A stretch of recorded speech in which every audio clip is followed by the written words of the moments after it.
Retomamos hoy con este ciclo de temas relacionados con la incorporación de las tecnologías de información en las organizaciones y antes de avanzar tenemos que entender algo y de todas formas el martes vamos a hablar de consultoría y el negocio en sí que la tecnología tiene y cómo eso impacta en las organizaciones.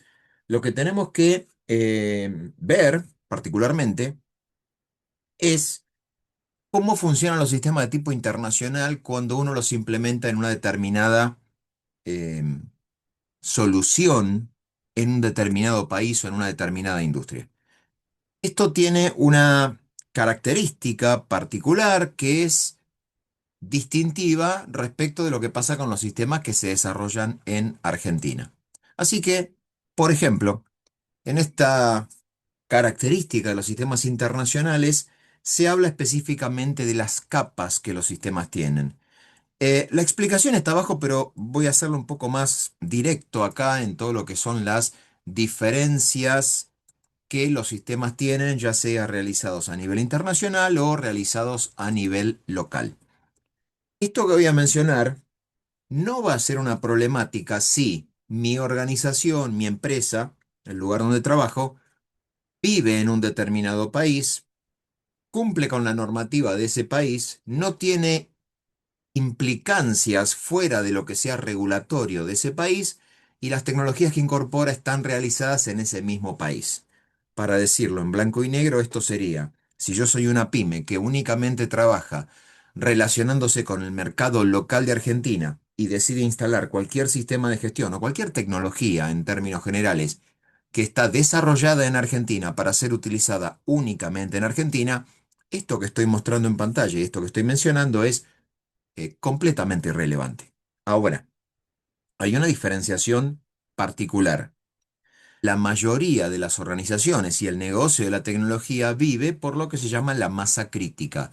Cuando se habla de masa crítica, esto implica que las tecnologías se tienen que utilizar en diferentes lugares, en diferentes industrias, en diferentes mercados, en diferentes sectores de la economía, y es ahí donde, por ejemplo, los sistemas de tipo ERP de nivel internacional se dice que tienen las mejores prácticas, las mejores características, porque esas reglas y esos casos son utilizados en todos los lugares del mundo, porque independientemente de la complejidad del sistema, del país, del sector en el cual se desempeña esa organización, las soluciones de la tecnología son, en términos generales, estándar para todo el mundo.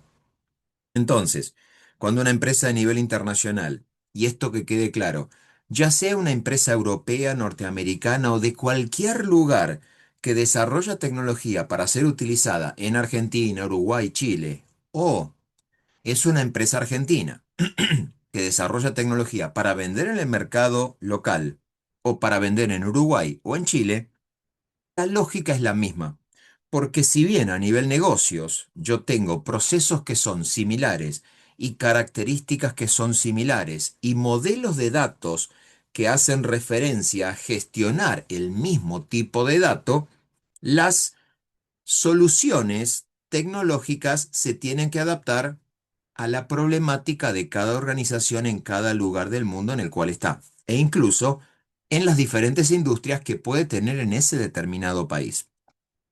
Para especificar esto, cuando estamos hablando de modelos de datos estándar, soluciones estándar que se utilizan siempre, las industrias argentinas que desarrollan software para el exterior o empresas del exterior que venden software en todo el mundo y en Argentina, tienen que separar los datos porque la idea es que el software, esto de nuevo, economía de escala que vamos a estar viendo el martes que viene, cuando hablemos de consultoría, el software que se desarrolla en otros países tiene que poder venderse en los demás países. El software de nivel internacional, el ERP como SAP, tiene que ser vendido en todos los lugares del mundo, en todos los países, bajo todos los marcos regulatorios y bajo todos los tipos de industrias. Esa es una de las ventajas, digamos, competitivas de SAP. Pero ¿cómo se hace cuando uno tiene un software de tipo internacional que tiene que ser utilizado en diferentes lugares? Y ese software de tipo internacional necesita adaptarse. Y es así que técnicamente, y esto hay que entenderlo y lo quiero marcar acá puntualmente, porque cuando el martes hablemos de consultoría, esto va a tener absoluta relevancia en decisiones de negocios, porque esto acá es técnico, entre comillas, pero impacta en decisiones de negocio y que tienen absoluta relevancia para la toma de decisiones en diferentes lugares, en diferentes niveles jerárquicos. Esta característica es relevante en el sentido que yo tengo que entender qué es lo que está sucediendo con esa tecnología. Es así que se habla de tener capas. Y la primera capa, la capa número uno, es lo que se llama el modelo de todos los datos que son estándar o todo lo que es la parte core. Cuando hablamos de core, cuando hablamos de núcleo, esto tiene una característica, si se quiere, distintiva. Independientemente del país, de la lengua, de la complejidad del mercado, de la dispersión geográfica que una organización puede llegar a tener, independientemente de todo eso, hay cosas que se repiten siempre. Todas aquellas empresas que registran datos de sus artículos, de sus movimientos de inventario, de sus clientes, de sus proveedores, de su recurso humano, y así de todo lo que se te pueda llegar a ocurrir, todas van a tener el concepto de gestionar clientes, gestionar proveedores, gestionar artículos, gestionar compras, gestionar ventas. Eso va a existir siempre. Ahora, la característica que hay es que esos módulos que todos los países usan, que todas las industrias usan, por lo general se meten en lo que se llama la funcionalidad core, la funcionalidad núcleo, que son estándares de uso global. Cuando digo estándares de uso global, no significa que los datos sean exactamente iguales o que los tipos de datos sean exactamente iguales. Pero yo sé que si me dedico a vender voy a necesitar registrar mis clientes, voy a necesitar un catálogo de productos, voy a necesitar una cuenta corriente con mis clientes y de idéntica forma con proveedores y demás. Entonces, todas aquellas cosas que en los sistemas internacionales son compartidas por todos los países y por todos los sectores y por todas las industrias, suelen ser incorporadas como parte de la funcionalidad núcleo. ¿Qué ocurre? Vamos a un caso particular. Si yo estoy vendiendo y utilizo o un sistema internacional, para plantificarlo de esta forma, utilizo un sistema internacional, es muy probable que en Argentina yo esté obligado a registrar la identificación fiscal de cada uno de mis clientes. En Argentina eso se va a llamar número de quit. Cuando estamos hablando del número de quit, esto implica que en Argentina va a ser un campo de tipo numérico que va a tener 11 dígitos. Ahora, esta misma empresa internacional que vende la misma funcionalidad para una empresa de similares características a la que soy yo, pero lo vende en Uruguay, o lo vende en Chile, o lo vende para ser utilizado en España, la identificación fiscal ya no va a tener el número, no va a ser un número de 11 dígitos y se va a llamar QUIT. Puede que en un lado se llame RUC, Registro Único de Contribuyentes, en otro se va a llamar RUT, Registro Único Tributario, o en otro se va a llamar NIT, Número de Identificación Tributaria, o como se lo quiera denominar, o el número de ITIN o EIAN, o lo que sea si estoy vendiéndolo para los Estados Unidos.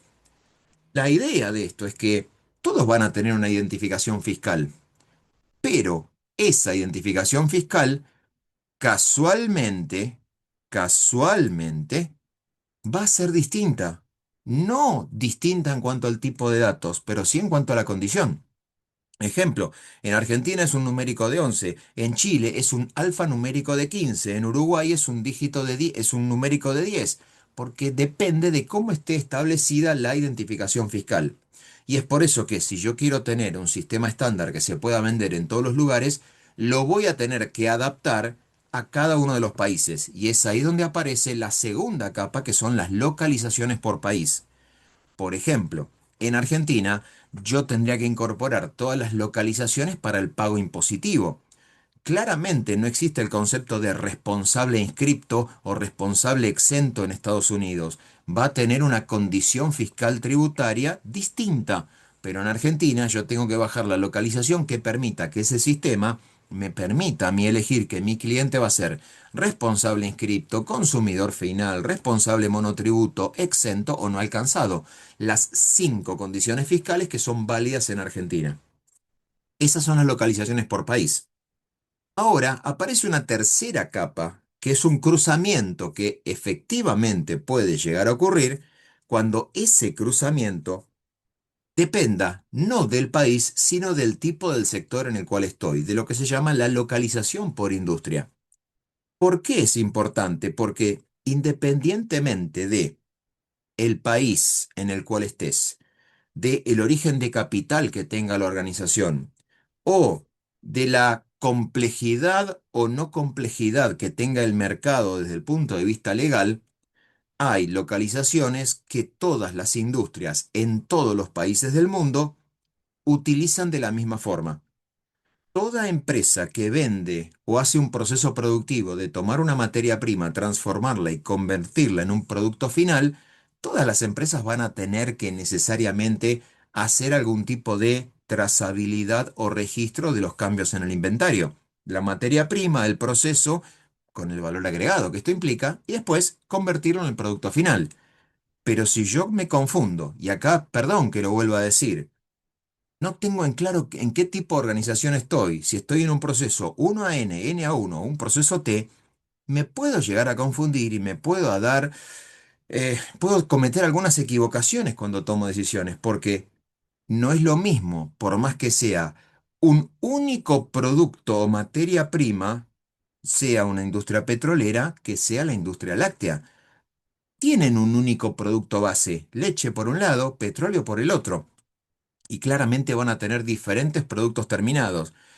Naftas, querosenes, bencenos, lubricantes, gases, etcétera. Y en la industria láctea lo llevaré para el lado del yogur, lo llevaré para el lado de los quesos, lo llevaré para la leche en polvo y para todos los derivados que la tecnología permita.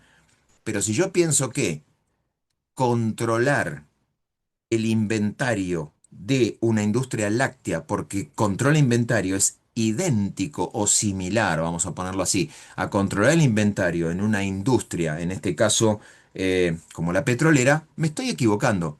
Y cuando digo me estoy equivocando, es específicamente entender que las industrias, vamos al caso de la petrolera, hacen procesos similares. Ya sé que alguno va a pensar, y bueno, pero YPF no se parece a Chevron, no se parece a ExxonMobil, no se parece a Shell, no se parece a Petrobras, no se parece a Petronas, no se parece a un montón de cosas más. Es correcto, pero el concepto de extraer el oro negro, transformarlo, digamos, hacerle agregados y convertirlo en derivados, independientemente de la complejidad o incluso de la dispersión geográfica, en términos generales, la localización de industria y lo que en la industria petrolera se va a llamar el upstream, que vendría a ser algo así como la extracción, y el downstream, que vendría a ser la conversión del petróleo en los diferentes derivados, todas las industrias del mundo de este rango de sector petrolero lo hacen de la misma forma. Y esto también hay que decirlo, los ingenieros en petróleo que se forman en la UBA son demandados en todos los países del mundo. Y uno diría, pero, che, yo no tengo nada que ver con la cultura de Singapur, pero ¿sabés qué? Sos un ingeniero en petróleo y potencialmente tenés laburo en el otro lado del mundo. Y vos nunca te lo planteaste en esa forma. Estas localizaciones por industria, estos requerimientos sectoriales, son cosas que todos los sectores hacen. Ahora, yo puedo utilizar un sistema internacional. Vamos a poner de ejemplo SAP. Lo puedo adaptar para que haga todas las registraciones que legalmente tenga que cumplir con el país.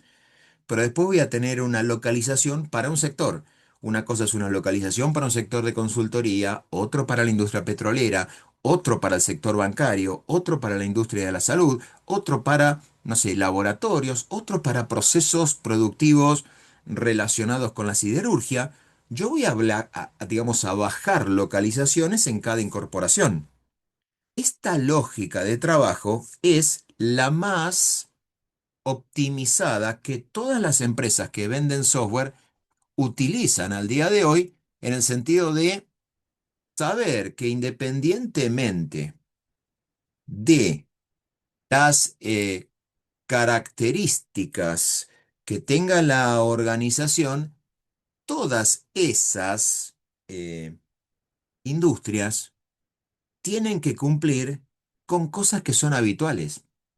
Es natural que nosotros pensemos, voy a necesitar controlar la cuenta corriente, voy a necesitar hacer esto. Son cosas y son cosas normales y habituales de los negocios. Ahora, hay cosas que son normales y habituales en los negocios de cada sector en específico. Si yo me dedico a la industria vitivinícola, claramente voy a tener que, ¿cómo decir? Cosechar la vid, mandarla a las barricas, hacer que fermente, hacer el proceso productivo que corresponda. Pero cosechar uva no es exactamente igual que perforar la tierra para sacar petróleo.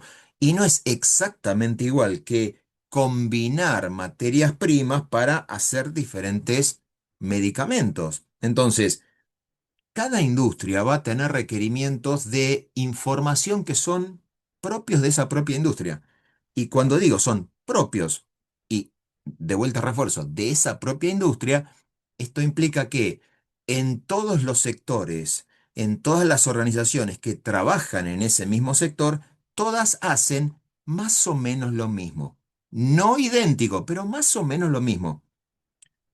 ¿Qué pasa con esta cuarta capa, que es el tema de la capa de las customizaciones? Aclaremos desde el comienzo. Customer en inglés significa, entiendo que todos han cursado inglés o tienen algo de inglés, customer significa cliente. Cuando se habla en la industria de la tecnología de información de hablar de hacerle una customización, significa que yo estoy haciendo una adaptación específica para lo que mi cliente necesita. Y cuando digo lo que mi cliente necesita, esto es, de nuevo, hacer adaptaciones para que la tecnología se adapte en la forma más certera y cercana a lo que la organización necesita para utilizar esa tecnología. Esta característica de la customización, ahora hablamos al respecto, tiene una cosa distintiva, y es que esas customizaciones son específicas para la organización.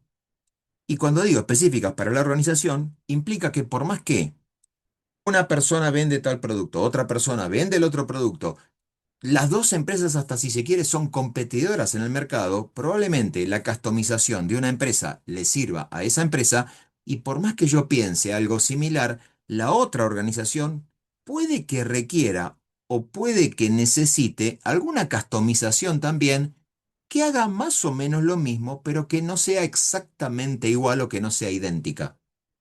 Esto, de nuevo, es un tema de cómo se arma la incorporación de la industria y cómo se arma la incorporación de la tecnología, quiero decir, no de la industria, en una determinada industria en particular.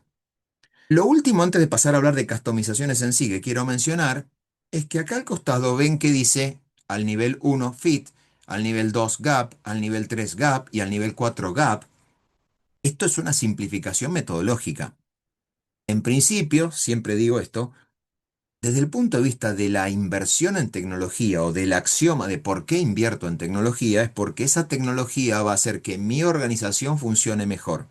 O sea, más eficiente, o sea, más rápida, o más, no sé, ahorre costos. El vector de decisión por ahora no viene al caso. En principio debería asumir que si yo voy a instalar un sistema, ese sistema básicamente cumple de la forma más cercana posible a lo que yo estoy necesitando. Y cuando digo cumple de la forma más cercana posible a lo que yo estoy necesitando, voy de vuelta al Gantt. Si yo pasé por el business case y terminé diciendo elijamos tal sistema, marca X, estoy en este punto inicial y es donde comienza básicamente la comparación entre lo que el sistema trae y lo que la organización necesita en esa doble vía que llamamos del fit al gap. El martes, cuando nos encontremos en la sede y hablemos de consultoría y cuando hablemos de reglas, entre comillas, prácticas para incorporar tecnología en una organización, voy a tener que tomar algún patrón de decisión. Y ese patrón de decisión dice, básicamente es, si yo incorporo determinada tecnología, significa que la gran parte de esa tecnología a mí como organización me sirve. El porcentaje es un estándar de mercado, lo hablaremos el martes que viene, pero necesariamente yo tengo que comprender que cuando incorporo tecnología, como mínimo, los módulos estándar de esa tecnología me sirven. Ahora, incorporar una tecnología, pensemos en una multinacional, para vender Argentina, Uruguay, Chile, lo que yo incorpore para Argentina van a ser las localizaciones también estándar de Argentina, las localizaciones estándar de Uruguay, las localizaciones estándar de Chile. Cuando voy a requerimiento de industria, supongamos que yo soy, no sé, una industria o soy un banco que tiene sucursales en los tres países, voy a instalar el módulo de funcionalidades bancarias para Uruguay, el módulo de funcionalidades bancarias para Argentina, el módulo de funcionalidades bancarias para Chile. Esto implica que, si bien legislativamente Argentina, Uruguay y Chile son distintas, las funcionalidades del banco o los productos bancarios son bastante estándar a nivel internacional, y así con todos los sectores. Yo puedo hacer un plazo fijo en Argentina, Chile y Uruguay. Puedo invertir en un fondo común de inversión en Argentina, Chile y Uruguay. Puedo pedir un préstamo prendario hipotecario en Argentina, Chile y Uruguay. Quizás se llama distinto, pero la funcionalidad de entender que es un préstamo bancario o es una inversión bancaria o de un servicio financiero, la funcionalidad es en términos generales muy similar. Quizá tiene diferentes mecanismos. Quizá en Argentina se utiliza el famoso sistema francés, en otras latitudes se van haciendo pagos a cuenta y se habla de un sistema de amortización de préstamos americano, o en otros, como verán, entiendo, en algún momento, en cálculo financiero van a tener algún sistema de amortización de préstamos alemán, pero en términos generales, el negocio bancario a nivel internacional es muy similar.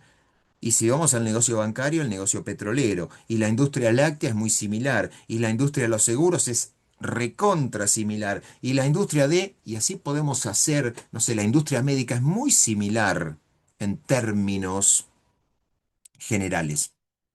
Es por eso que se habla de instalar el core, las localizaciones por país y las localizaciones por industria. ¿Qué pasa con las customizaciones? Lo primero que hay que entender, y esto solamente digo hoy lo que me interesa para esta explicación, el martes amplío esto, lo que hay que entender es que cuando el martes hablemos de cómo incorporo la tecnología, voy a estar firmando ese famoso contrato que se llama el Software Level Agreement. En ese Software Level Agreement, yo, empresa y los vendedores, vamos a hablar de vendors, partner y la empresa y cómo es esta relación que hay en el negocio o llamémosle el mercado de las tecnologías de información. Esa relación implica que necesito entender cómo se firman estos contratos. Habitualmente, con un sistema tipo SAP o un sistema importante, el plazo mínimo es de 36 meses, son 3 años. En ese contrato se establecen condiciones donde, por ejemplo, los que fabrican el software durante esos 36 meses me dan las actualizaciones y el soporte y todo lo que sea necesario para que la tecnología se adapte a lo que mi organización necesita. Eso es como que está cubierto, llamémosle así, dentro del plazo del contrato. Las actualizaciones vienen incorporadas. No necesariamente la empresa las tiene que adaptar o adoptar, perdón, adoptar en forma directa. Pero las incorporaciones, los mantenimientos, las mejoras vienen incorporadas como parte del contrato.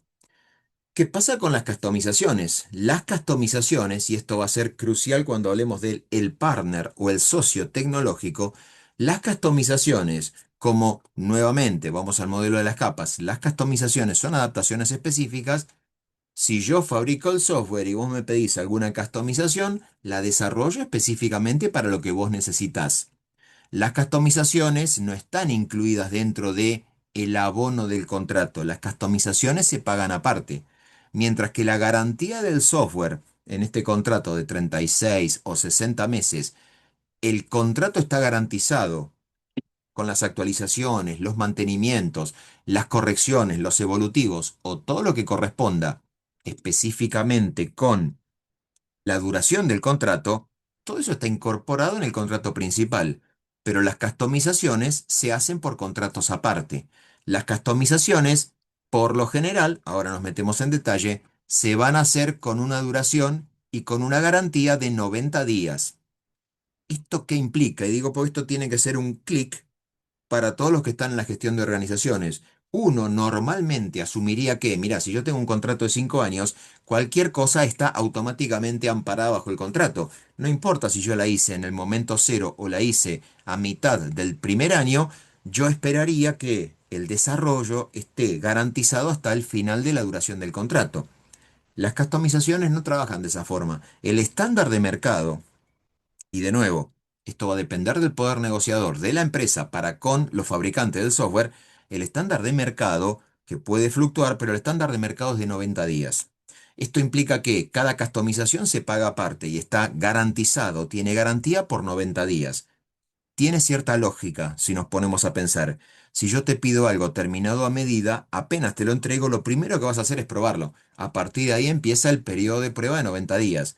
Si pasaron esos 90 días y vos, empresa, no encontraste que lo que yo te desarrollé no es válido o tiene algún error, tiene algún bug, después hablamos de esto en la segunda parte, más adelante digo, tiene algún tipo de inconveniente, es muy probable que vos me digas, mira, esto no funciona como estaba esperado.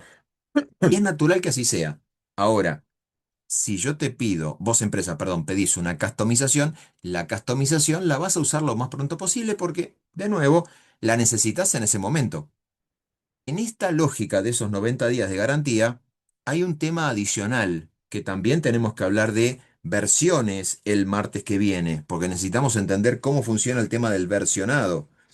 Ese tema del versionado implica, adicionalmente, que las customizaciones por lo general están fijadas a una versión de un software que está en funcionamiento. Y que si vos en algún momento, porque el contrato hace que vos tengas que cambiar de versión de software, si la customización funciona, felicitaciones. Si no funciona y vos la necesitas, la vas a tener que volver a pagar. Y es por eso que la mayoría, desde el punto de vista, si se quiere, académico, recomiendan tratar de hacer la menor cantidad de customizaciones posibles. Ahora, hay veces que por tu proceso de negocios, vos necesitas esa customización porque tu sistema que estás instalando ahora tiene que interactuar interfaz mediante con otros sistemas no desarrollados por la empresa que te los vendió a vos, o tiene que interactuar o tiene que generar información en diferente formato. Y es así que vas a tener que hacer customizaciones casi en forma permanente. Las customizaciones tienen una garantía de 90 días y se pagan aparte. Se pagan, y esto es de vuelta un estándar de la industria, se pagan en función a las horas de desarrollo. Una cosa es que vos le pidas a los que te venden la tecnología que te desarrollen un listadito que vos siempre exportás en formato PDF, Excel o lo que sea, automáticamente.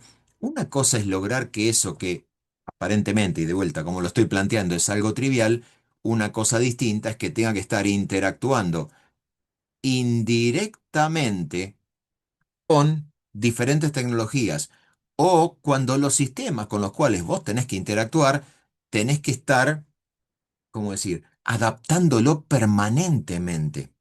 Vamos a un caso particular. La mayoría de los sistemas que interactúan con las plataformas de comercio electrónico de Argentina y con las plataformas de pago electrónico de Argentina tienen que estar en permanente evolución, porque no es un tema de cambiar para generar demanda, sino que es un tema de cambiar por nuevas funcionalidades o por requerimientos regulatorios o por temas de seguridad de los datos. Entonces, lo más probable es que, voy al ejemplo donde trabajábamos nosotros, donde trabajaba yo hasta hace un tiempo, en esa consultora que vende y que hace toda la cobranza interactuando con todas las billeteras virtuales y con todas las plataformas de comercio electrónico nacional e internacional, porque vos podés desde tu propio sistema de gestión conectarte con Shemu, conectarte con Shane, quiero decir, Temu y Shane, mezclé las dos cosas, y con la plataforma de Amazon, todo eso lo haces desde un sistema de gestión local, como decir, en chancletas en tu casa, en... eh, llamémosle, en Argentina. Y vos estás interactuando con un sistema de, eh, específicamente diferentes latitudes que están permanentemente actualizando. Entonces, vas a tener que desarrollar muchas veces customizaciones. Lo que académicamente debería corresponder es que en los procesos administrativos, si yo estoy instalando tecnología que se supone que, desde el punto de vista del axioma, está em, mejorando el proceso de tu organización, lo que deberías lograr es que esa tecnología haga que tu empresa funcione mejor. Ahora, en esta comparación entre la customización y lo que vos necesitas, también hay que entender que la tecnología viene a ayudarte a vos como empresa. Y acá el término no me está saliendo en este momento, pero yo no tengo que como empresa ponerme en caprichoso y en decir que como lo hicimos siempre de la misma forma, la honestidad correspondiente, que hay veces que los procesos que las organizaciones tienen están atrasados tecnológicamente. Entonces, en esta lógica de procesos atrasados tecnológicamente, hay que entender también que muchas veces esas organizaciones no quieren hacer el cambio cultural que deberían. No es el tema para charlarlo en nuestra materia, pero hay veces que las empresas se enfocan en mantener sus procesos sin actualizarlos, cuando en realidad no es un cambio de tecnología lo que necesitan, sino lo que necesitan es una adaptación de sus procesos internos, de entender que la gestión también es mejora continua en forma permanente. Entonces, hay veces que hay que instalar customizaciones. ¿Qué implica esta customización, personalización o adaptación específica? Los nombres los van a encontrar en diferentes formas. Implica que voy a tener que desarrollar cosas que me sirvan a mí como organización desde el punto de vista estratégico. Si yo con todos los módulos estándar vuelvo para acá, no lo puedo solucionar, voy a tener que entender también que hay veces que lo puedo solucionar con alguna customización. Hay veces que la customización es el único camino a seguir, porque es la única forma en la cual necesito, o mejor dicho, puedo solucionar con la nueva tecnología la integración con sistemas anteriores, con sistemas legados o heredados, o lograr que eh, la customización optimice procesos. Hay veces que, de nuevo, el proceso de tu organización es tan particular que vas a necesitar algún tipo de customización. ¿Qué diferencia tengo? ¿O qué ventaja tiene si voy a customizar? La primera es que puedo hacer una adecuación exacta a procesos organizacionales. Y de nuevo acá, paro la pelota. Habría que evaluar si los procesos que mi organización tiene son los mejores para mi organización. Nuevamente, hay veces que las organizaciones se encaprichan en determinadas soluciones tecnológicas o en determinada forma de hacer las cosas, y lo que más corresponde es cambiar las cosas o cambiar los procesos administrativos porque la tecnología es mucho más eficiente. De nuevo, creo que también lo dije más de una vez, incorporar tecnología en una organización implica directa o indirectamente un cambio cultural. Implica relaciones de control. Si alguna empresa va a estar incorporando o está comprando la participación en alguna otra, lo primero que va a intentar hacer es, además de cambiar el management, lo primero que va a intentar hacer es tratar de imponerle sistemas de tecnología que ellos dominan. Esto, de nuevo, implica en alguna cosa o en algún punto que cuando hago la customización es porque tengo que cumplir con cosas regulatorias. Adicionalmente, y acá de nuevo, si la customización es algo que yo miro con una mirada, de nuevo, estratégica, voy a poder lograr que esas customizaciones generen algún tipo de diferencia o algún tipo de ventaja competitiva para mi organización. Idealmente, lo que está, comillas, de moda, hoy en día, todo lo que sea automatizaciones es automáticamente customizado. Si no lo puedo hacer con desarrollo y si los diferentes sistemas, algunos sí, otros no, exponen lo que se llama la API, la interfaz de programación de aplicaciones, si los sistemas exponen la API, yo la puedo vincular con un montón de tecnologías que de alguna forma esas tecnologías hagan que mi sistema automatice procesos. Entonces, esta ventaja competitiva de las customizaciones es algo que yo tengo que evaluar no en el capricho, sino en entender lo que estratégicamente es lo más relevante. Hay veces que tengo que cumplir con la normativa y la regulatoria. Ahora pongo un ejemplo particular, y esa normativa regulatoria no estaba prevista en las customizaciones ni en las localizaciones por el país o por la industria. Ejemplo, me tocó en el banco en el cual estuve, me tocó hacer la incorporación de un sistema de liquidación de haberes. El banco y todos los bancos de Argentina, porque la liquidación de sueldos en Argentina es sui generis, tenían sistemas de liquidación locales, algunos hosteados en nube, otros con implementaciones locales, otros directamente lo tercerizaban con estudios contables en sí, pero básicamente la liquidación de haberes era algo, entre comillas, muy local, porque pagar el sueldo en Argentina es distinto a, por ejemplo, lo que uno se podría imaginar, pagar el sueldo en Estados Unidos. ¿Existe la retención? Sí, pero no es con una escala de impuesto a las ganancias, es con una retención de escala fija. ¿Existe el concepto de aguinaldo? No, en Estados Unidos no existe el concepto de aguinaldo. En Argentina tenemos 12 salarios mensuales y dos medios aguinaldo, que eventualmente implican que voy a estar haciendo 14 liquidaciones de haberes a lo largo del año. En Estados Unidos son 22. Y uno diría, pero che, ¿cómo no existe eso? No, bueno, porque si bien el pago de haberes es mensual, la liquidación es quincenal. Al final de cada quincena, para el equivalente a los trabajadores mensualizados que tenemos en Argentina, al final de cada quincena le pagan el salario. Y uno podría decir, bueno, si tengo 12 meses por cada quincena, debería tener 24 pagos. Bueno, hay una excepción en lo que es acción de gracias en noviembre y otra excepción en lo que es el pago de el salario navideño. En lugar de pagar cada quincena, le anticipan el pago de la quincena, con lo cual en vez de ser dos quincenas, son en realidad 3 semanas juntas. Es así que en vez de pagar 24 recibos de sueldo quincenales, pagan 22 en total. Pero sacando esas diferencias, le tengo que hacer el pago impositivo, le tengo que hacer el aporte correspondiente, le tengo que dar el plus si esa persona tiene algún plan médico distinto, cosa que en Argentina, por lo menos hasta la última reforma, no ha ocurrido, la última reforma laboral me refiero, pero en particular hay veces que la empresa tiene que cumplir con cosas regulatorias.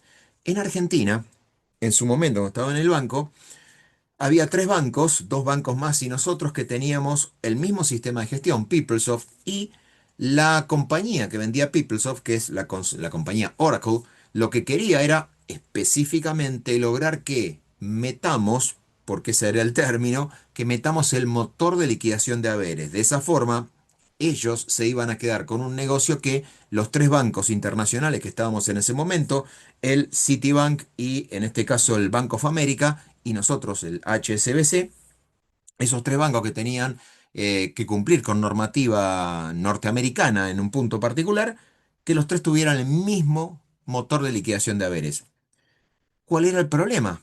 Ese motor de liquidación de haberes estaba pensado con una lógica norteamericana. ¿Se podía adaptar a la lógica de liquidación de haberes de Argentina con una escala del impuesto a las ganancias que te recalcula el primer semestre y que después cuando vas a pagar el segundo medio aguinaldo tenés que hacer el recálculo anual y hacer todos los ajustes y depositarlos a mediados de febrero del año siguiente? Todo tema de liquidación de haberes, comillas, engorroso para la legislación argentina, eso se podía lograr.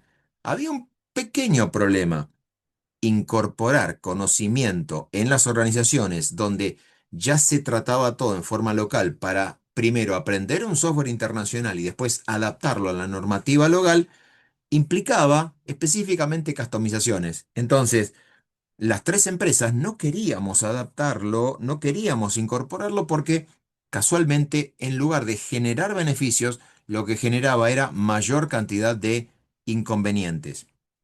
Si además mi sistema necesita interactuar con otras plataformas externas, sistemas contables, sistemas de análisis de datos, integrarlo en forma nativa con la facturación electrónica, que nos parece algo lo más natural del mundo al día de hoy, o el ticket electrónico, o que se pueda facturar desde una aplicación que interactúe con la plataforma de Arca, y uno diría esto es lo más natural del mundo.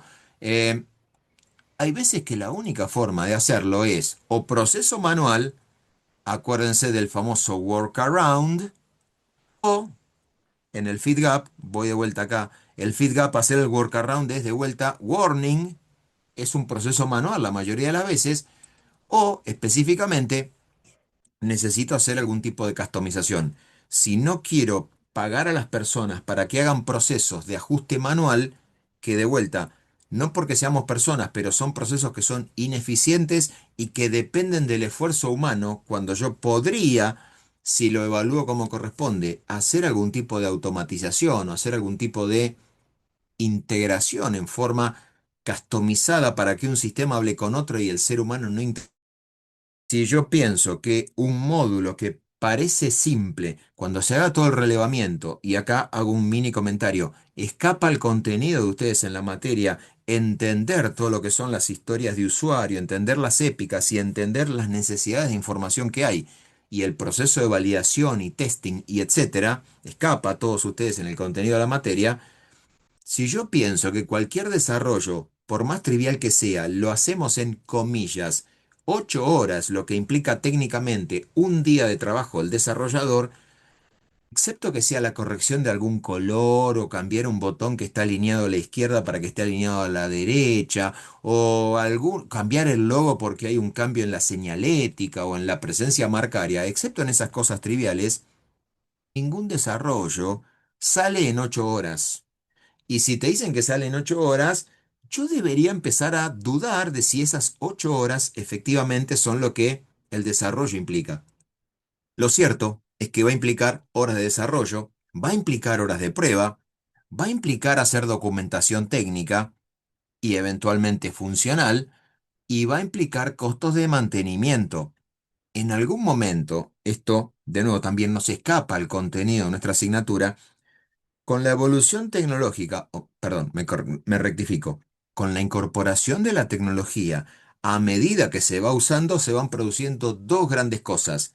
Oportunidades de mejora, le hace la organización, se da cuenta que necesita incorporar algunas cosas en la tecnología que ya tiene para funcionar de forma más optimizada, con lo cual, entre comillas, es bueno, y hay funcionalidades que muchas veces se desarrollan o muchas veces se implementan que después la organización se da cuenta que no le dan mucha importancia o que no le sirve para tomar decisiones. Y hay veces que muchas funcionalidades y hay muchas cosas que en el feedgap eran importantísimas, que con el uso de la tecnología la empresa se da cuenta que no necesita utilizar, y es así que se van abandonando funcionalidades.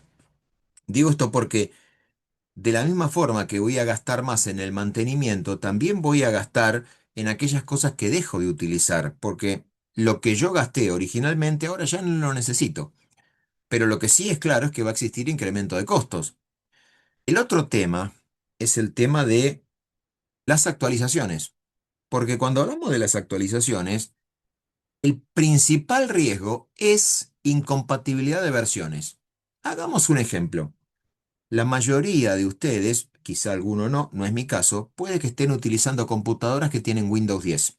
Si vos instalaste determinada solución tecnológica o determinado software que funciona en Windows 10, mientras que sigas utilizando Windows 10, no pasa nada. La realidad es que el Windows 10 ya está fuera de soporte, o sea, Microsoft ya no lo fabrica. Por ahí podés bajar algún parche de seguridad por temas de nuevo, de seguridad, pero el software no se fabrica. Si vos de un día para el otro tenés la posibilidad de invertir tecnológicamente y cuando estás haciendo la inversión tecnológica que querés eh, utilizar para la organización, lo que estás indicando básicamente es que si cambiás de la plataforma de Windows 10 a Windows 11, vas a tener que instalar todo para que funcione con Windows 11. Quizá funciona perfecto lo mismo de Windows 10 en el Windows 11. Hay un pequeño tema. Lo que está cubierto en el contrato automáticamente debería estar soportado. Las customizaciones no tan así, porque las customizaciones van por 90 días y por lo general se venden para funcionar en determinada versión. De hecho, en los contratos se va a poner por escrito que, mira, esta customización se hace a pedido del cliente y a medida del cliente para la versión tal. Si vos después esa customización porque cambiaste de versión en el software principal, te la llevas a la nueva plataforma y funciona, la respuesta es felicidades. Si no funciona es el problema, porque si esa customización no funciona, la vas a tener que volver a pagar. Y alguno puede pensar, con muy buen tino, esto es injusto. Bueno, puede que sea injusto contractualmente, pero eso es lo que ocurre en la industria. Y de hecho, y ahora lo voy a decir sin ponerme colorado, cuando yo te hago desarrollos para una determinada plataforma, me aseguro de que el desarrollo únicamente corre en esa plataforma. Y no porque soy malo, porque esto es más o menos como decir, mira, 90 días lo probé y ahora se me ocurrió cambiar de lugar. Te felicito, vas a decir vos, pero ¿sabes qué? De la misma forma que contrato un pintor para que en un lugar me ponga pintura al agua o mate y en el otro lado querés que cambie porque me gustó cambiar y quiero cambiar pintura satinada, al pintor le tengo que volver a pagar por su trabajo. Bueno, con el desarrollo de la tecnología pasa exactamente lo mismo. El problema que tienen las customizaciones es que y acá va a depender de algo que hablaremos el martes, de cómo sea el modelo de datos y el modelo de implementación del software. Hay veces que vas a poder ver la customización y llevarla y adaptarla, o hay veces que no vas a poder hacerlo. Hay algunos software de tipo internacional que el modelo de datos está cerrado. Vos no podés ver el contenido interno de la base de datos, aunque uno indirectamente puede llegar a saberlo. Vos tenés que interactuar a través del portal que te dejen actuar con esos datos o a través de las implementaciones. Si el modelo de datos está cerrado, vos no ves el contenido, es una caja negra. Ahora, si el modelo de datos llega a estar abierto, eso implica para quien te lo vende que lo puede consultar cualquiera. E implica también que si vos tenés que hacer un mantenimiento, en vez de pedirme el mantenimiento a mí, le pedís a alguien que te lo cotice, y si ese alguien cotiza más barato que yo, vos no me vas a contratar a mí, vas a contratar al otro que te lo cotiza más barato. Esto, que se llama lock-in, que es la dependencia que hay de un proveedor, implica que cada organización y cada customización está atada a una versión específica del sistema. Ahora, esto implica específicamente mayor complejidad técnica y mayor deuda tecnológica. Y esto tiene cierta lógica. Entre nos, el estándar de SAP, las localizaciones del país y las localizaciones de la industria, la conocen todas las personas, lo conocen todos los consultores. Cuando digo lo conocen todas las personas, cualquier consultor de SAP sabe cómo funciona esto. Saben también cómo funcionan las customizaciones, pero qué customización y cómo se hizo específicamente para cada organización, eso no se conoce. Voy a un ejemplo. En la última, perdón, la última consultora con la cual trabajé en forma directa con SAP, nos habían contratado a nosotros por, bueno, un recambio que habían hecho con la consultora anterior. Es una empresa de primera línea de nuestro país y esa empresa de primera línea de nuestro país tenía a cargo un gerente que estaba a cargo de la tecnología y con el mayor de los respetos, el señor no entendía nada de la tecnología. Para hacer una comparación es más o menos como pensar que adentro de una pelota de fútbol hay un conejo que va saltando. Esa era la idea que él tenía de lo que era la tecnología. A tal punto que, como venía de una rama educativa humanística y lo habían puesto a cargo de la tecnología, la persona decía que él no quería alterar creo que usaba el término el ecosistema cultural o algo parecido, no quería alterar la cultura de la organización y por tal motivo lo que le pedía y le pidió a la consultora anterior es que desarrolle customizaciones para que sean similares al sistema que ellos estaban utilizando y que obviamente estaban abandonando. El martes que viene también vamos a hablar de cómo es el despliegue, la implementación.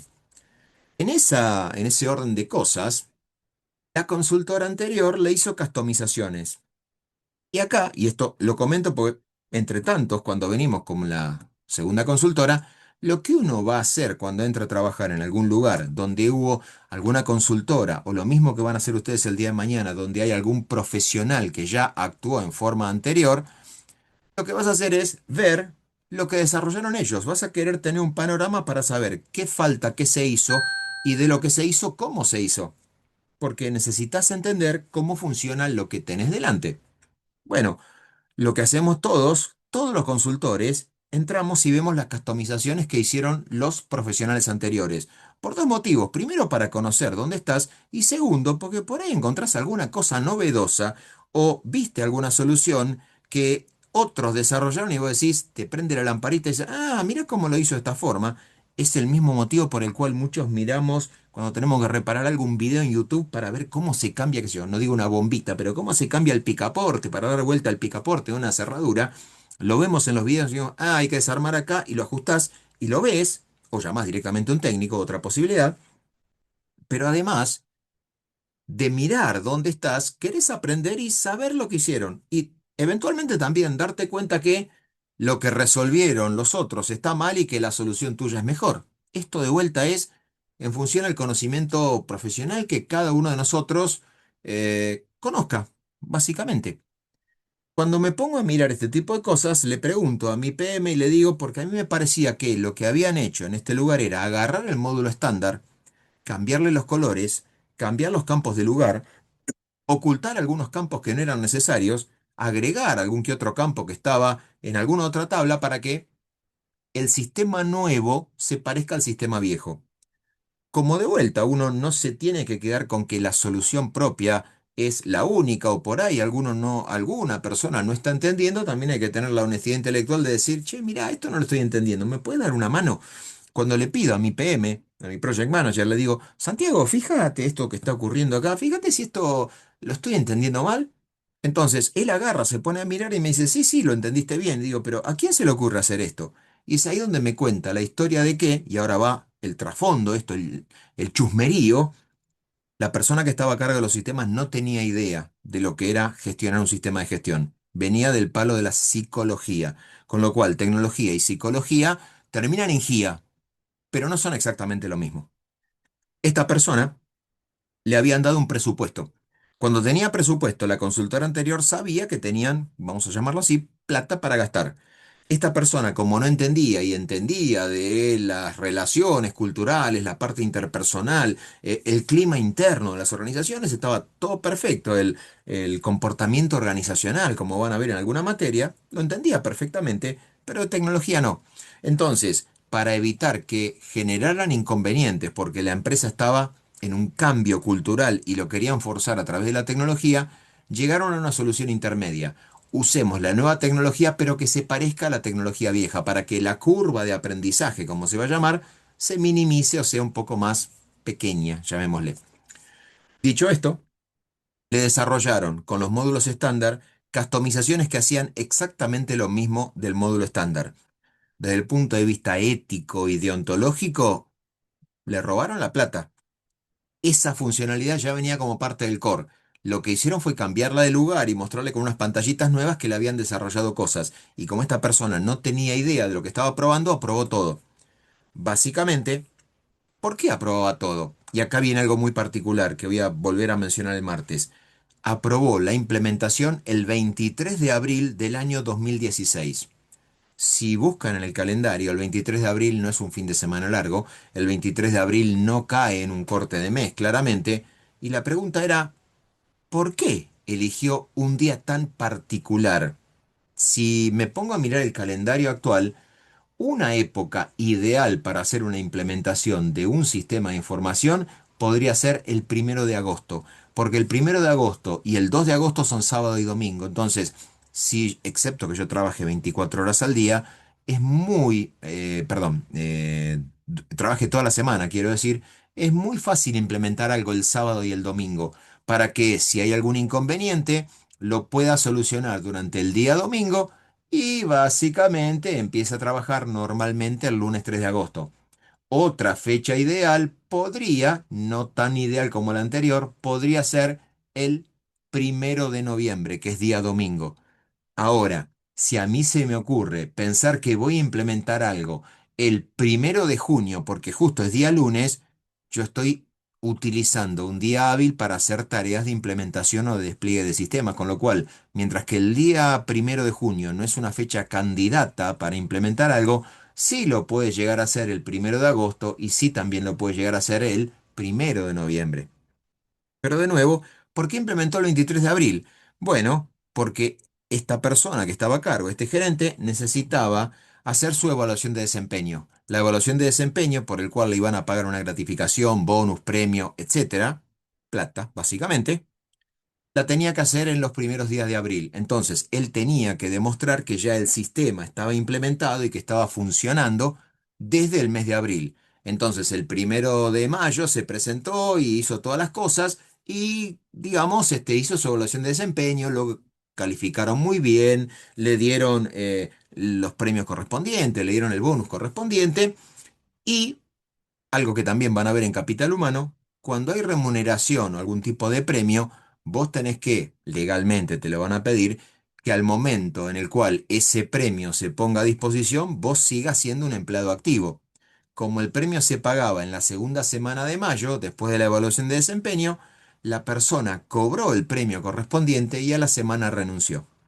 ¿Por qué era esto y por qué forzaba la implementación? Bueno, casualmente porque en ese forzado de esa implementación lo que quería era pura y exclusivamente hacer que el sistema esté funcionando como corresponde y decir para quién era su jefe, el comité que dirigía la organización, el directorio, básicamente el comité gerencial, quería decir que había implementado todo como correspondía. Eso, de nuevo, es algo que habitualmente impacta. Y eso implica también complejidad técnica. Entonces, cuando estoy hablando de customizaciones, necesitamos entender este tipo de elementos. Otro tema con la customización es que hay veces que yo necesito recurso humano específico. No es algo que puedo encontrar y de vuelta a medida que vayan desarrollando profesionalmente su ejercicio profesional, valga la reiteración, a medida que vayan desarrollando su ejercicio profesional, lo que van a poder hacer es específicamente entender que hay ciertas tecnologías que son mucho más fáciles que otras para todo lo que es conseguir la mano de obra o el conocimiento especializado que lleve adelante esa implementación tecnológica. Entonces, ¿cómo decirlo? En esa implementación tecnológica, es muy probable que yo necesite recursos humanos especializados. Hay algunas tecnologías que son fáciles de mantener. Lo digo a nivel de conocimiento específico. Una base de datos tipo SQL Server es muy fácil de mantener y es muy fácil de gestionar por muchas organizaciones. Pero un administrador de base de datos en una tecnología como Oracle, yo no la encuentro fácilmente en cualquier lugar. Entonces, en esa lógica específica, tengo que entender que hay veces que al incorporar customizaciones, no es solamente el desarrollo o la tecnología que necesito, sino también todo lo que implica el recurso humano especializado para esa tecnología. Adicionalmente, esto implica impacto en gobernanza. Esto es, en definitiva, entender que voy a tener que auditar. Una cosa es auditar un sistema estándar, otra cosa es auditar un sistema hecho a medida. Y además, tema, de nuevo, no menor, la organización debería intelectualmente preguntarse si es más fácil customizar el software para que se adapte a los procesos actuales o hacer una reingeniería de procesos. Hay veces que las organizaciones no quieren incurrir en este problema. Hay veces que no quieren hacer la reingeniería de procesos. Hay veces que las organizaciones funcionan con procesos que son, no digo obsoletos, porque de hecho están funcionando, así que de obsoleto no tienen el término o la calificación correspondiente, pero hay veces que esos procesos no son tan óptimos como podrían ser. Pero de nuevo, estas son decisiones que las organizaciones van a tener que tomar. Si vamos a entender cuándo debería incorporar tecnología, un concepto que no puedo evitar es el tema de la estacionalidad. Cuando digo el concepto de la estacionalidad, es específicamente entender que el concepto de estacionalidad es el mismo concepto que viene de la estadística, es decir, un fenómeno por el cual hay mayor demanda, hay incremento operativo, hay una fluctuación en lo que se llama la normalidad o lo que se llama la habitualidad. Em, Ejemplo de esto, a los efectos de organizaciones es incremento de ventas en fechas específicas, cuando lanzo las campañas. Lo estamos viendo todos en todos los medios de comunicación, en todos los pop-up, en todos los banners, en todas las publicidades. Por ejemplo, lo que pasa con la campaña de Noblex. Si pasa lo que todos queremos que pase, te llevas el televisor gratis, está todo perfecto, pero lo vemos en fechas específicas, lo podemos ver en el incremento que hay en la venta minorista, específicamente en la época veraniega, en la época de fin de año, con todo lo que sea la venta que se hace específicamente para las organizaciones, para los clientes finales. Entonces, en esa lógica es que existe el concepto de estacionalidad, ya sea por incremento de ventas, por transacciones fiscales, el aumento de producción, ya sea si se trata de una producción basada en cosecha fina o cosecha gruesa, me voy a dar cuenta que en el verano o que en el invierno implica eh, una mayor utilización de los recursos de la organización y por ende también mayor uso de la tecnología. Y esto, de nuevo, impacta en muchos aspectos de la tecnología. Ahora, ¿qué debería tener en cuenta? De nuevo, el primero es implementar por implementar en cualquier momento no es algo válido. Debería poner en producción, voy de vuelta al Gantt, si yo empiezo acá con el kickoff y paso por todo este proceso, ahora hablamos de las pruebas y demás, cuando yo llego a producción, acá idealmente en este Gantt querían hacerlo el 1 de agosto. Y era el 1 de agosto porque era una época que si bien no complicaba, como era un sistema satélite de gestión de recursos humanos, no impactaba en la liquidación de sueldos. Entonces, implementar un sistema que no tiene impacto directo, que no tiene riesgo directo, es una cosa distinta. Entonces, cuando voy a implementar, necesito elegir el momento correcto. Necesito elegir en qué momento es válido. Idealmente sería implementar cuando yo tenga menor volumen de actividad o implementar cuando tenga un cierre de periodo, supongamos. Si implemento un nuevo sistema a partir del 1 de enero del 2026, yo puedo darme cuenta y puedo tener mayor seguridad que todo lo que ocurra del 1 de enero de este año queda en el sistema nuevo y toda transacción, todo inconveniente previo al 1 de enero queda en el, llamémosle, sistema viejo.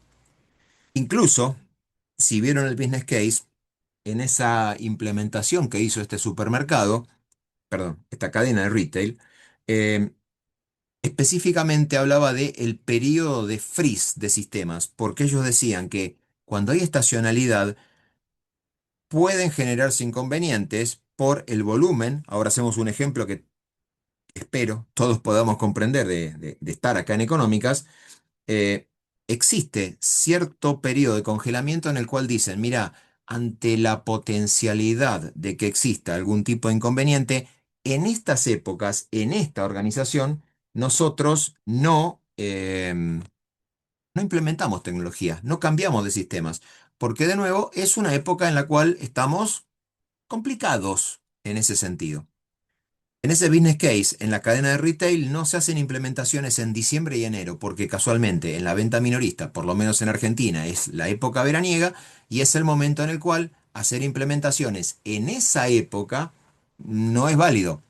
Si voy al caso de Estados Unidos, tienen dos épocas de estacionalidad por venta minorista. En todo el periodo de verano, que corresponde, por estar en el hemisferio sur, a nuestro periodo de invierno, ellos están en primavera, no estamos en otoño.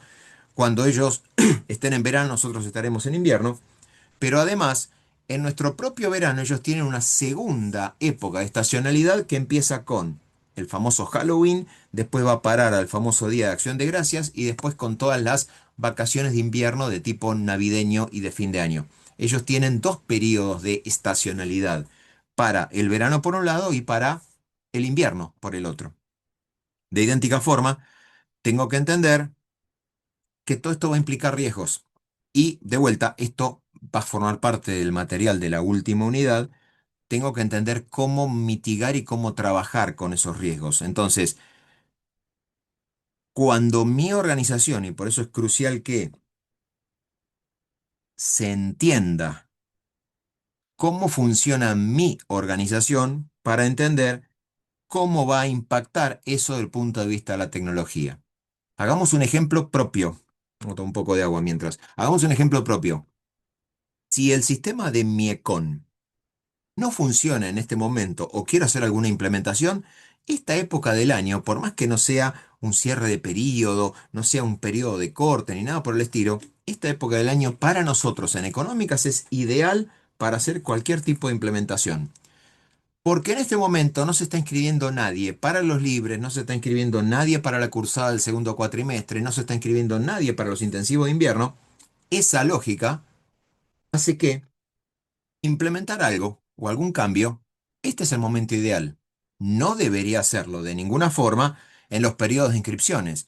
Ahora, una cosa es hacer un cambio en el periodo de inscripción cuatrimestral, que es muy distinto a hacer el periodo de inscripción para los libres, y es muy distinto a hacerlo en el periodo de inscripción para los intensivos de verano o de invierno. ¿Por qué? Porque si pasa algo ahora, no hay mayor impacto. Cuando estoy inscribiéndome, es complicado. Y esto es algo que, si bien es técnico, también impacta el proceso de negocios. Cuando nos damos cuenta que la facultad nos dice, inscribite de tal fecha a tal fecha, entre las 8 de la mañana de ese primer día hasta las 8 de la noche del último día, y te dice, en ese horario de 8 a 20, creo que es el rango que ponen, no viene al caso ahora, pero la facultad me está dando una pauta clara de, y cuando te baja en línea, no dejes todo para último momento, tiene una lógica muy particular. Y eso de no dejes todo para último momento también implica entender que si todos dejamos el proceso de inscripción para último momento y a los 57.000 estudiantes de económica se le da por anotarse justo el último día de inscripción a las 8 menos 10 y todos quieren meter las materias y darle grabar en los últimos 10 minutos, algunas transacciones van a pasar, pero es casi seguro que tecnológicamente hay un montón de transacciones que cuando le den grabar les va a dar el famoso timeout o tiempo de espera agotado, porque el servidor no pudo procesar lo que vos le pediste y no lo pudo incorporar en la base de datos, pero en términos prácticos te quedaste sin inscribir. Es por eso que se trata, ahora vamos a hablar de pruebas, se trata de lograr que las pruebas no sobrecarguen a los sistemas y encontrar en qué momento la prueba funciona mal. Em, Estacionalidad, sectorial, bueno, ejemplos. Vamos al tema pruebas. ¿Qué quiero probar con la tecnología? Vamos de vuelta al Gantt. Si yo analicé que voy a incorporar determinada tecnología, hice el análisis feedback, empecé a hacer todo el modelado, los diseños funcionales, la construcción, etcétera, viene la prueba funcional, estática o dinámica, vienen las pruebas integrales y vienen las llamadas pruebas de estrés. Pruebas funcionales, pruebas integrales o el famoso UAT o las pruebas de estrés. ¿Qué implica esto de las pruebas? Primero, yo no debería, que quede claro, no debería incorporar tecnología y no verificarla. Si voy a hacer algún proceso nuevo, debería verificar que funciona como está previsto que funcione. Yo sé que nadie en la vida real va a comprarse un auto 0 kilómetro y para probar a ver si el airbag funciona bien se va a estampar contra una pared. Pero si alguien conoce algo de la industria tecnológica, se da cuenta que habitualmente la industria tecnológica, para probar cómo es la deformación del habitáculo, el proteger a las personas que van adentro del vehículo, el tratar de minimizar los impactos, el tratar de proteger la vida humana, se tienen que hacer pruebas de destrucción del automotor. Entonces, de la misma forma que se prueba antes de sacar algo, con las tecnologías pasa exactamente igual. Yo voy a ir probando funcionalmente por partes, voy a ir probando integralmente y después voy a ir probando con escenarios similares a la vida real. Una cosa es probar funcionalmente por acá, otra cosa es hacer una prueba integral después de que probé cada cosa por separado, y otra cosa es hacer acá el test de estrés, porque el test de estrés está muy cercano a la producción. Yo debería, idealmente, hacer una prueba de estrés, ahora hablo al respecto, de una forma muy similar a lo que puede ocurrir cuando el sistema está andando en producción. Entonces, las pruebas, ¿qué intentan hacer? Nuevamente, las pruebas están planteadas para verificar el funcionamiento de la tecnología o de los sistemas en sí, o de los componentes. ¿Qué tipos de pruebas hay? Hay pruebas que van a hacer los desarrolladores y hay pruebas que se van a hacer desde el punto de vista funcional. Entonces, mientras que vas a estar hablando de la prueba de desarrollo, vas a estar hablando también de todas aquellas pruebas que están relacionadas con las pruebas del sistema desde el punto de vista de la mirada funcional. ¿Qué implica una prueba de unidad? Es verificar el funcionamiento de cada componente en forma individual. ¿Esto qué implica? Implica que, para que los visualicemos, si yo voy a probar a ver si el sitio miecon.gov.ar funciona, voy a tener que probar si metiendo usuario y contraseña me deja ingresar. Voy a tener que probar si metiendo usuario incorrecto y contraseña correcta me rebota. Si metiendo usuario correcto pero contraseña incorrecta me rebota. Y si eventualmente el sistema se bloquea después de N cantidad de intentos fallidos. Todo esto de seguridad lo hablamos en unas clases más. Pero cada prueba unitaria es, en definitiva, entender que cada componente de un sistema de información se tiene que probar en forma, llamémosle, individual. Y cuando hablamos de esta prueba en forma individual, implica que esto se va a tener que hacer en etapas tempranas. Esto es, entender que estas pruebas unitarias las hacen los desarrolladores.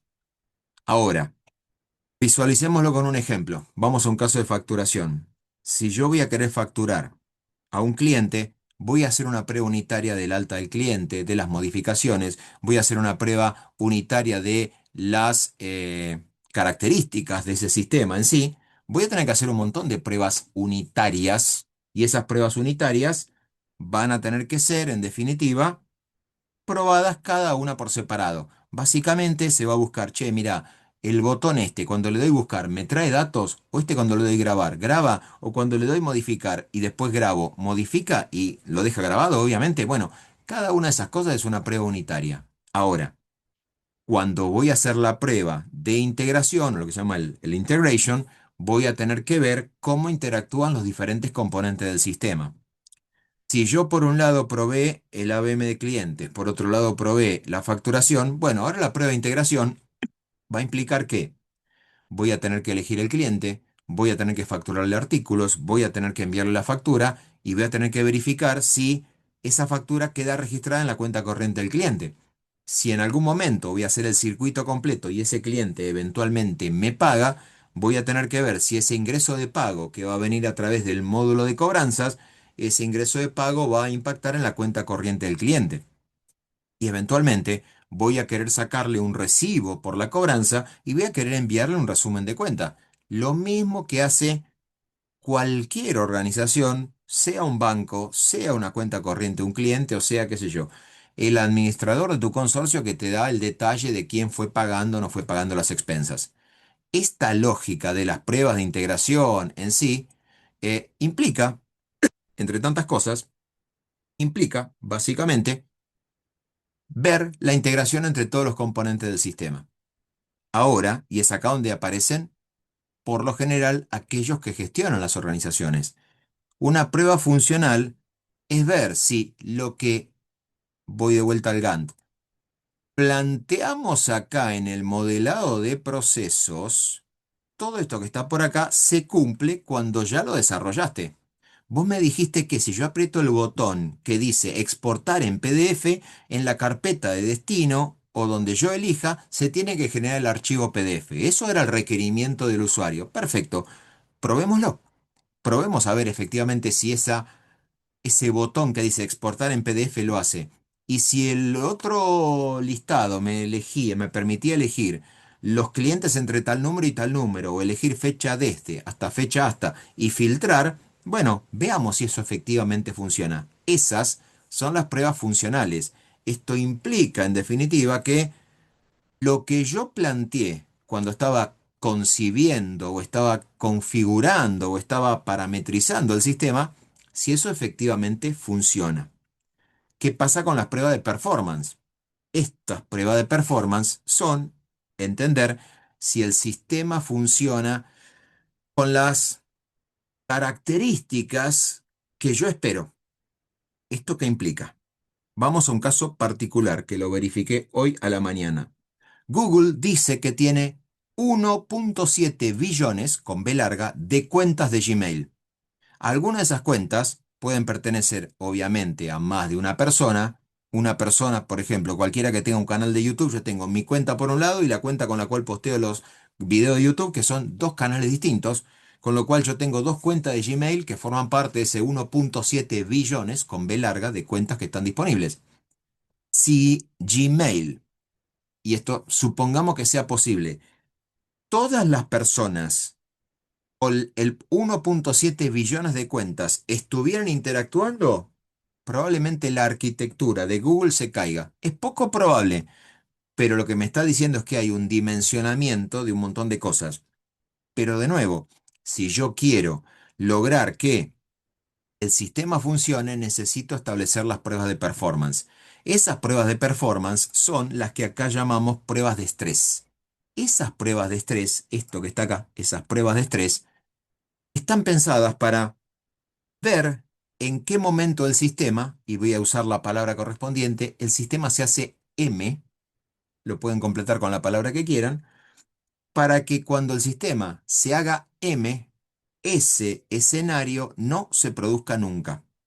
Si yo, de nuevo, voy manejando un auto y el auto me dice no lo pases o me advierte en el panel que si yo me paso de las 8.000 revoluciones por minuto, 8.000, 10.000, las que sean, no viene al caso el número, pero si yo me paso las revoluciones máximas por minuto, el motor, como se le dice vulgarmente, se podría fundir. ¿Esto implica que se va a fundir? No, lo único que te está diciendo es, mira, que cuando la cantidad de revoluciones por minuto entre en la zona roja, bueno, esa zona roja hace que potencialmente la máquina se rompa. Una cosa es que yo tenga que acelerar para salir y otra cosa es que esté siempre llevando a ese rango. En algún momento el sistema se puede romper, en algún momento puede dejar de funcionar. Si yo dependo de la tecnología porque es estratégica para mi organización, lo que debería, digamos, lograr a toda costa es que el sistema no se cuelgue nunca. Lograr eso es, a ver, si con la inversión tecnológica es posible, pero lo más probable es que en algún momento los sistemas dejen de estar operativos. De hecho, vivo en el barrio de Caballito, en la ciudad de Buenos Aires, y estoy a 12 cuadras de donde explotó esa subestación que dejó sin luz desde las 12 de la noche de ayer hasta casi las 8:30 de la mañana de hoy a casi todo el barrio de Caballito, Villa Crespo, Almagro, todo lo que estaban colgados de esa subestación, entre ellos, obviamente yo. Eh, Excepto casos así, raros, donde ocurre un incidente, yo debería evitar que se produzcan incidentes, porque de alguna forma tengo que prevenir algún tipo de inconveniente. Entonces, si yo lo que quiero es lograr que el sistema funcione de la mejor forma posible, necesito establecer y probar en qué momento el sistema se hace M o, técnicamente hablando, deja de estar operativo para prevenir que esa falta de operatividad afecte mi proceso de negocios. Cuando digo de que Perfecto. afecte mi proceso de negocios es específicamente que el sistema deje de funcionar. Y cuando digo que deje de funcionar es específicamente entender que ese sistema en sí puede dejar de estar operativo y necesito establecer pruebas para evitar cuando se rompe, cuando se hace de nuevo M. ¿Qué más tenemos por acá? ¿Cómo pruebo un sistema? Y de nuevo, las dos técnicas son cajas blancas y cajas negras. ¿Qué implica una prueba de caja negra? ¿Qué ocurre? Profe, Sí. una consulta. Ujú. Mientras vos vas explicando esto, siento que se puede relacionar o no, quizás me estoy confundiendo, con los conceptos SLA y PLA. SLA y PLA los vemos en detalle y en profundidad el martes que viene. Sí, es correcto, es de esa parte. Yo lo tengo que dejar por Ok, escrito. Sí, sí, perfecto, gracias. de nada. Caja blanca y caja negra. Todos nosotros funcionalmente vamos a cualquier lugar y dicen, te pago con billetera X y te pago con QR y el vendedor me genera el QR o tiene el cartelito fijo. En algunos casos me precarga el importe que voy a pagar, en otros casos tengo que ingresar yo el importe, pero básicamente escaneo ese QR, pago, vamos a llamarlo así, y cuando pagué, lo que ocurre técnicamente hablando, entre cómo me sacan la plata de mi cuenta, se la mandan a la cuenta del vendedor, o cómo negocian las dos billeteras, si yo estoy cobrando con un postnet de una billetera y estoy pagando con una aplicación de la misma billetera, cómo hacen el intercambio contable, para nosotros eso se llama caja negra porque yo no sé cómo ocurre por dentro. Lo único que sé es que si yo le di pagar, al vendedor le llegó la plata o el vendedor le aparece el pago, no sabemos si le llegó la plata, pero al vendedor le aparece el pago, motivo por el cual me llevo el producto que compré y feliz de la vida lo hago tranquilamente. Eso es una prueba de caja negra.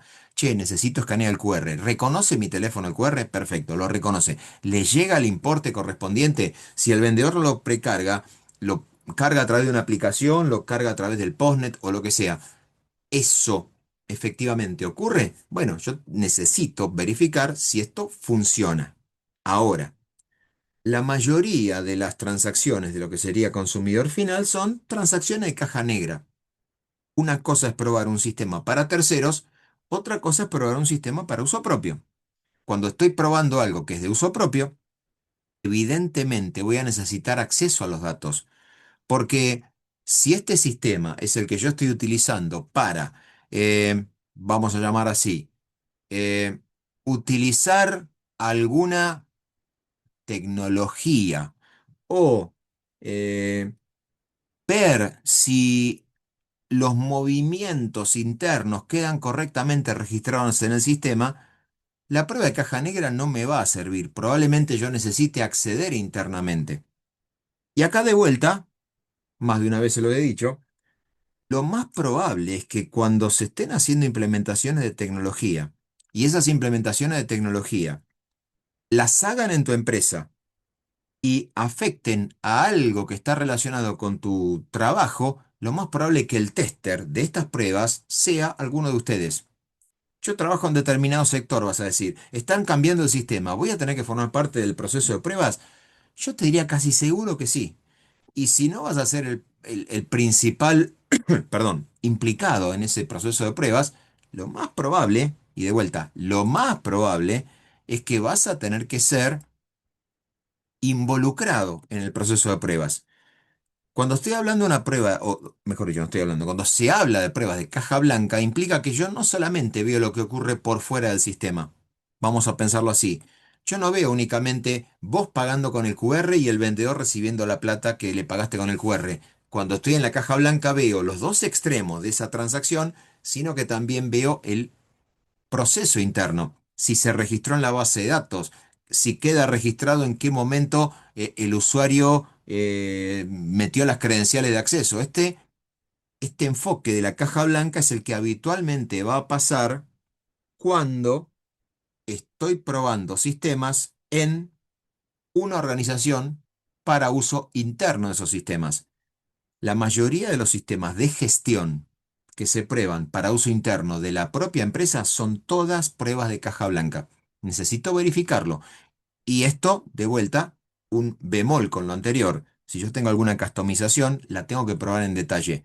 Mientras que las pruebas de los módulos estándar las voy a tener que resolver dentro de los procesos de implementación. La prueba de la customización no tiene mucha, llamémosle, no tiene mucha cuerda, no tiene mucha cintura para poder ser eh, volátil. Entonces, hay veces que necesito hacer las pruebas en forma más particulares. Y acá viene el tema de las pruebas basadas en la experiencia.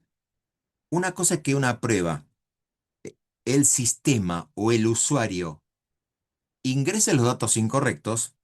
Esto es básicamente, el sistema no calcula bien, supongamos, el 21% de IVA. ¿Por qué? No me preguntes, pero alguien se equivocó el 21% de IVA. O, no es mi caso, por un tema de salario, ¿vieron? Si vas a los nuevos cajeros Banelco, los cajeros Banelco ahora te ponen, cuando vas a extraer en la propia sucursal, te ofrecen un menú de montos predefinidos. Sí, una semana atrás o 2 semanas atrás, no recuerdo, intentando sacar 100.000 pesos de caja de ahorro, me decía que no tenía saldo. Qué raro si tengo saldo. Bueno, el sistema estará andando mal. Me voy al cajero de al lado, en la misma sucursal, meto plata, vuelvo a elegir el monto predefinido, me dice no tiene saldo suficiente. ¿Cómo que no tengo saldo suficiente? Uno le agarra la paranoia y dice, me hackearon, me robaron la cuenta. El único problema era que no tenía puestos los lentes. Cuando miro en detalle la pantalla, no era 100.000 pesos. Lo que me decía era extraer 1.000.000 de pesos. Entonces, esos montos predefinidos, en principio, debería ajustarlos y en principio van a depender de la experiencia del tester. A nadie le avisaron de un día para el otro que, mira, los montos que antes estaban ahora cambiaron y que los 50.000 pesos que te daba para extraer ahora son 500.000. Le agregaron un cero, porque son montos que desafortunadamente, por más que se está rumoreando el billete de famosos 100.000 pesos que está dando vueltas por ahí, son montos que yo tengo que adaptar a cada contexto. Ahora, cuando estoy probando sistemas, cada uno de ustedes tiene idea de las cosas que habitualmente fallan en sus sistemas o qué cosas necesito que funcionen sí o sí. Entonces, hay muchas veces que estas pruebas, además de ser de caja blanca y de caja negra, están basadas en la experiencia. Esto implica que va a depender de la experiencia de la persona. Y de nuevo, no es solamente intuición, no es solamente experiencia, porque de nuevo, creo que con los años que tengo, algo de experiencia en las pruebas de tecnología tengo, sin ser petulante ni agrandado, pero la realidad es que va a depender de la tecnología en la cual se trate. Yo tengo experiencia en texting, pero si vos me decís, ¿testeaste alguna vez un sistema de control crucero para la navegación en autos? La respuesta es lisa y llanamente no. Que tenga experiencia y que me pueda dar un poco de maña está todo bien, pero hay veces que yo necesito el tester adecuado para la problemática de negocios adecuada. Me decís, ¿te animás a probar algún sistema que haga trazabilidad? Sí. ¿De qué estilo?